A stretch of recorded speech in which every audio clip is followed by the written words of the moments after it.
Hey y'all, it's Matt, or Flow Side, whatever you want to call me. Off on an adventure today, like always. We're off to see Scott and Terry Weed. They do custom sawmilling, and they got a nice little range out there, so we'll do some shooting today as well. We're on our way out there. We're going to do some sawmilling, and going to learn a little bit about it. Try and explain it to you guys the best I can, and hopefully Scott will be able to tell us everything we need.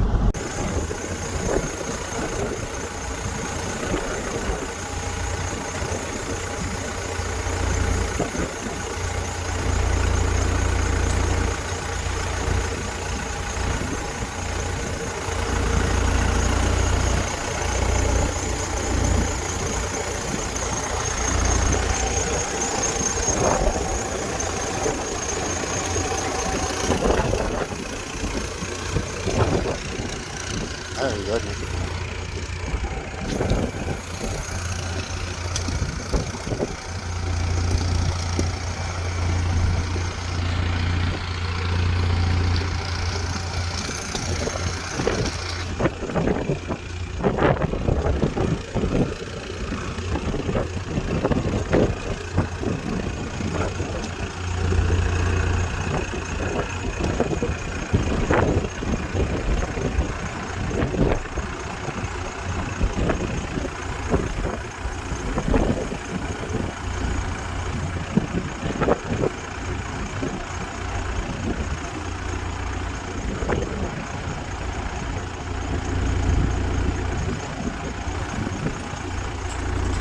This is, as you can see, a Lucas mill. It's made in Australia.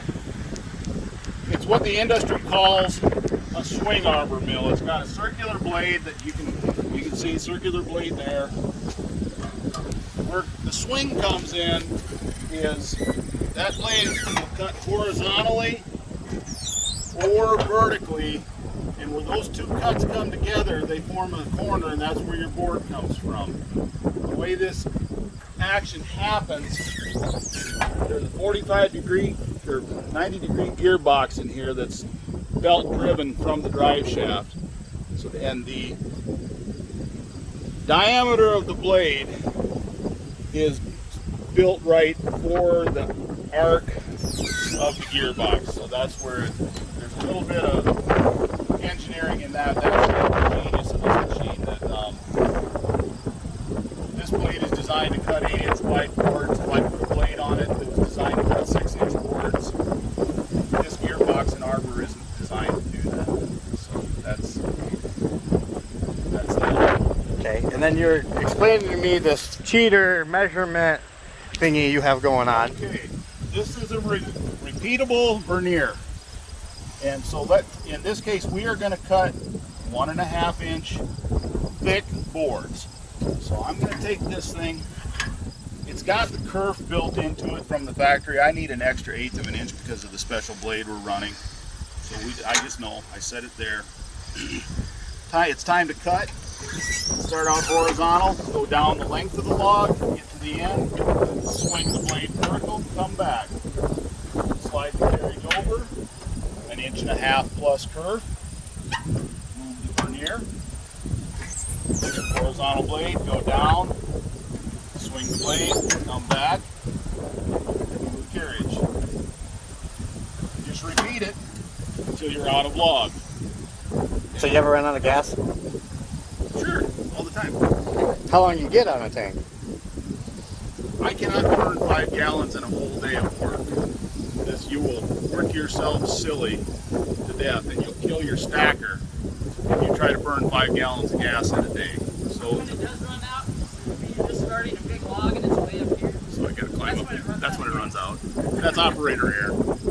But yeah, that 27 horse motor, very efficient. And the original 20 horse too. It's just a super efficient design.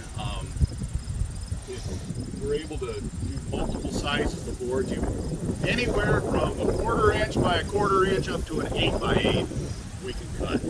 Of course, the 1/4 inch stuff is stupid because you're making more sawdust than you are lumber. But if you want 1 3/8 by 5 1/4, we can do it for you. Set the measurement there, and then on the winch, the raises and lowers the rails. It's the same idea. So we set it at the dead stop, and then crank it down. I'm going to just go down to the 1.5 inches. Go down a little too far, and then crank it back up. That'll cut an 1.5 inch thick board, or all the way down to 8 and cut an 8-inch wide board, or an 8x8 can't. So that's the Lucas Mill. A lot of stuff online about it, but this video, hopefully it's explaining stuff that you guys are interested in seeing. And we'll get going on this log and show you. Okay, we use water to keep the blade clean, which in turn keeps it cool. We don't put enough water down on it to really cool it, because if it isn't dirty, it doesn't get that hot. But what I like to do is turn on my water drip so that I'm getting about a little over a drip per second. Then I put my hose on the end of it, and that water goes down through the hose right onto the blade. Oh, there's where the hose comes out. Yep. So now I'm going to take this off and let you take a look at it. You're good. This is an insert tooth blade. They're carbide tips. We tried non-carbide tips and they don't work. They don't last long enough. They don't stay sharp long enough. If I don't hit something crappy, like that little nick on that tooth there was from a piece of barbed wire. If I don't hit something crappy, this blade is sharp for 5 or 6 hours of cutting, maybe more. We stay out of the dirt and stuff. And then you sharpen it yourself, Sharpen it ourselves with a diamond grinder that sets on this little post as a jig. And when all the carbide's gone, we just unlock that insert out of the socket. The part that says Euro gets thrown away. The part that says B8 is the locking mechanism. And we just put brand new ones in. So if we hit something bad and we shuck the teeth out of this, in 10 or 15 minutes, I can be back to work with new Euro bits in the blade, as opposed to sending it away to the old-fashioned ones to a saw doctor where it had to be on the road 2 weeks plus $35. These little farts are $5 a piece, but in 15 minutes I can be back to work. So so this is a non-authorized by Lucas blade, and that's where when you see us measuring on the Good. So when we're measuring an extra 1/8 of an inch above the curve that the factory sets in, because this does take a wider curve. In my world, that little bit of extra sawdust is way worth the speed that this blade brings to the table. This blade cuts a lot faster than factory. It took 15 minutes to cut all them boards. Sprocket on it. So you can put a chainsaw on this. Yes. Take these 5 countersunk screws that are locked in place with the little nuts on the backside. They come off, the circular blade goes away. We put a big chainsaw rim sprocket on in place of this blade, and an attachment that has a 5-foot long bar. And so we can cut a slab up to 5 feet wide, 9 inches thick, and 20 feet long. That's a slab. This log has got a bunch of what I call falling damage. It's basically an amateur guy on a chainsaw tipping shit over. And So me. Well, I don't know. I've never seen you cut. So me. There's ways to cut a tree where you don't have all this tear out and ripping.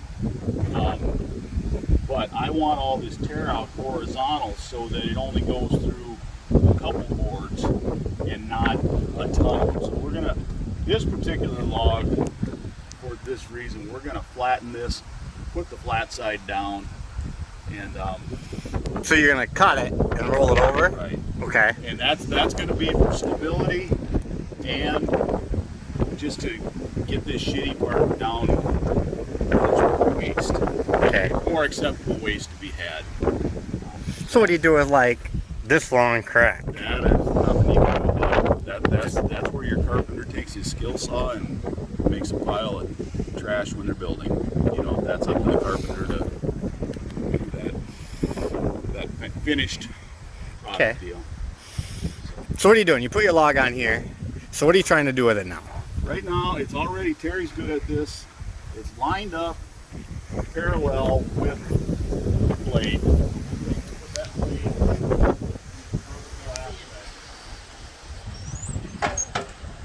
Okay, that log is lined up in parallel to that blade. This line on top of the guard is also a line that you can use to true it up. And we want the meat of the log to be centered so that when we take the taper out, we get good boards here and we get taper that's thrown away down off of the So what's taper? Logs are not all the same diameter. They are little on one end and big on the other. And that's why when you measure logs, you always measure the small end diameter so that you just can't get material where there's nothing there. So that's, you take the taper out of it. And I try to a little bit when we're opening the log up. I'll take a little bit of taper off the top. We line it up straight with the mill so we get the taper off the sides. And then what's left on the bottom is just not much you can do about it. And I'm in the sawmill side.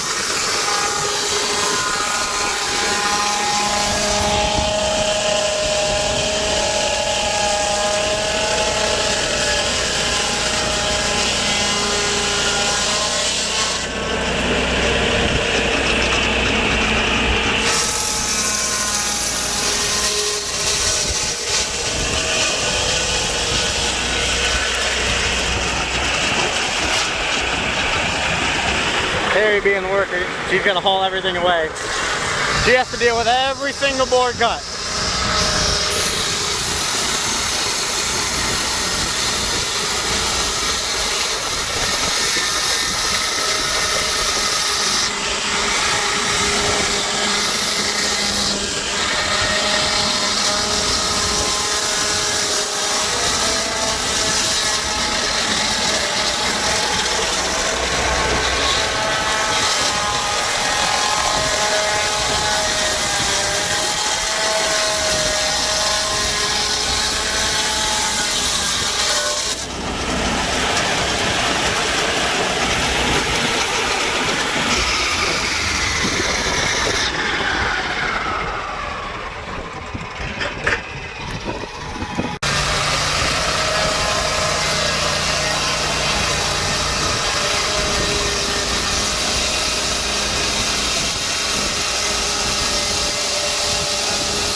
So you're lowering it to the height you want to cut. Yep. So that will cut 1.5 inches. Inch and a half.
right, go ahead, sir. What I'm looking for here is where this heart center, where the pith is.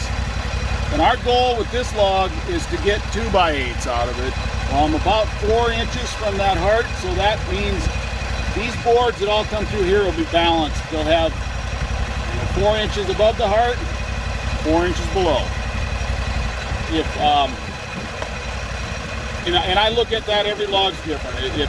Sometimes I'll take 2 layers of boards off before I'll make my deep cut in. But that's what I'm looking at. If somebody says, why did you decide to go, I'm gonna go 8 inches deep now this time. Okay. And position of that center is why. All right, Scott, so what do we do with this then? Okay. Since there's all this That's gonna be junk. All that, and that's got a pretty big piece of crap in there. What's gonna happen is when your carpenter is making floorboards out of this, he's gonna take his skill saw and cut it off right there and make a shorter board. That's just what's gonna happen. And that's just acceptable waste because of what it is. Well, there's no choice. In my book, that's unacceptable. Your faller didn't do a good job tipping that tree over. But none of this ain't rotten or nothing. This is just. And it might be. Well, it really isn't rotten yet. It's starting. It's wanting to go, but all of that damage could have been avoided by a cutter that knew what he was doing and Didn't shatter it. didn't shatter, because that happened when it tore off the stump. He didn't have all the wood cut away that he should have, things like that. That's a whole nother video. All right, so what you doing? That board is not wide enough to make an 8-inch wide board, so we're going to lay it on top of a little bit of sawdust, and we're going to move our mill over 6 inches from the fence. That's the fence like you have on your table saw. We're going to move it over 6 inches. 5.5. 6. This is the floorboard. And I'm going to put my hand on it and start cutting it. If she can get her hands on it, hold it in place, she'll get on it. As long as it doesn't get away, it's not hard to hold in place. If it starts moving, it gets crazy. I don't know if this is OSHA approved, but I do it.